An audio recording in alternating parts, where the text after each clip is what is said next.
என்னுடைய பாசறைக்கு பின்னால் ஒரு குளம் இருக்குல்லடா தம்பி. ஆமாம்மா, குளிச்சுட்டு என் முன்னால் வாடா. ஆனால் உடம்புல ஒரு ட்ரெஸ் இருக்கக்கூடாது. நான் எப்படி உன்னை பெற்றெடுத்துன்னு அப்படியே வாடா. சரிம்மா, யார் பேச்சையும் கேட்காத, அப்படியே வா. சரிம்மா. போனானா குளிச்சுட்டு வெற்று உடம்புல நடந்து வரான். நடந்து வரும்பொழுது கிருஷ்ணன் வந்துட்டான் நடுவில். கிருஷ்ணனுக்கு தெரிஞ்சு போச்சு, இவன் போயிட்டானா இவனை கொல்ல முடியாது.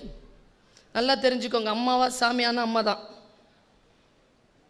ஏன்னா அந்த உயிர் இருக்குல்ல, அது வேற, உங்களோட கனெக்டடாக இருக்கிறது வேற. இந்த உடம்பு உங்களுக்கு வர பொண்டாட்டிக்கு, அந்த பொண்ணு வந்து புருஷனுக்கெல்லாம் இல்லை. இந்த உங்கள் உடம்பெல்லாம் எங்களுது, நாங்கள் கொடுத்தது. பத்திரமா பார்த்துக்கோங்க. அதை கெடுத்துக்கிறதுக்கு உங்களுக்கு உரிமையே கிடையாது. அசிங்கப்படுத்திக்கிறதுக்கு